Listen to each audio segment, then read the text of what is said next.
शिमोन कोढ़ी के यहाँ भोजन दिया जा रहा था, यीशु मसीह वहां थे और वहां वो स्त्री आई और यीशु मसीह के पैरों को हम लिया, क्या किया? आंसुओं से इत्र लिया। जबकि यहूदा इस्करियोती कहने लगा इसको बेच सकते थे, कंगालों में बांट सकते थे, वो कुछ और था उसका, क्योंकि उसको तो पैसा चाहिए था। और यीशु मसीह ने कहा जहां जहां भी, हालेलुया, जहां जहां भी अब के बाद ये इंजील सुनाई जाएगी, ये शुभ समाचार सुना जाएगा, इस स्त्री का नाम आएगा, इतना बड़ा नाम, वो व्यभिचारिणी कहलाई जाती थी।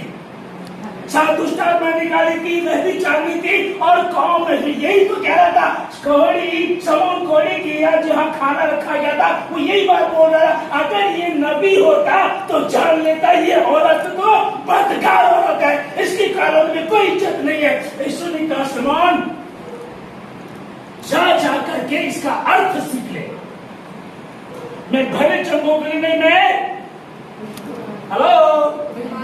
मैं भले चंगों के लिए नहीं, बीमारों के लिए, क्योंकि वैद्य की आवश्यकता भले चंगों के लिए, बीमारों को होती है।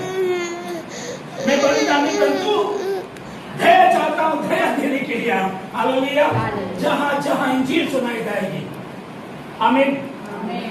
मैं लास्ट टाइम के बाद तभी बता रहा था, सिस्टर तो नहीं थे, तो तभी ये बता रहा था कि जो लोग है ना, अगर सुनने के लिए ताजे हो, यहाँ बोलने वाले थोड़ा मजा आता है।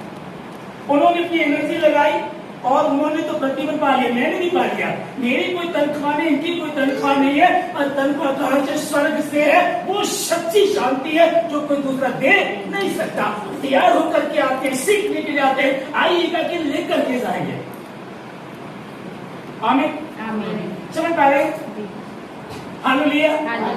सत्य को जान करके भी यदि कोई भटक जाए, सत्य को जान करके भी यदि कोई भटक जाए, तो फिर उसको नया बनाना, बताइए फिर कि मैं क्रिश्चियन हूँ और मैं खुदा को जानने के बाद भी खुदा से दूर हो गया, खुदा से चला गया हूँ, मैं संडे को नहीं आ रहा हूँ, मैं उपवास की प्रार्थना में नहीं आ रहा हूँ। आप बताइए, जो क्रूस पर मरा था मेरे लिए, उस भाई बहन के लिए, उन्होंने जब आना बंद कर दिया, कोई बचा सकता है?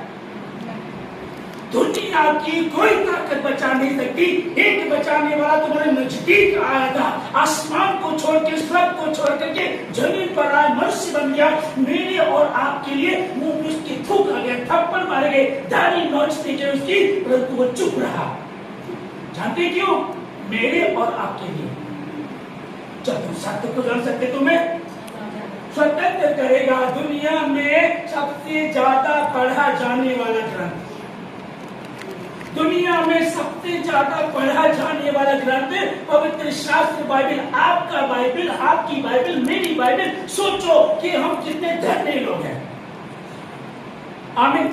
कितने खुश नसीब है हम कि दुनिया इसको जानती, दुनिया इसको मानती, दुनिया इसको पढ़ती है। और दुनिया का महान साइंटिस्ट आइंस्टाइन, एल्बर्ट आइंस्टाइन कहता है कि बाइबल के बिना साइंस लंगड़ा है, लूला है, अधूरा, इसके बिना कोई भी कुछ कर नहीं सकता। तो बोलते हैं कि साइंस ईश्वर को नहीं मानती, मानेगी, मानना पड़ेगा। आमीन। जो विश्वास करेंगे वो नाश नहीं, परंतु अनंत से पाएंगे। एक रोमियो 8 का ही पढ़ दीजिए जल्दी से।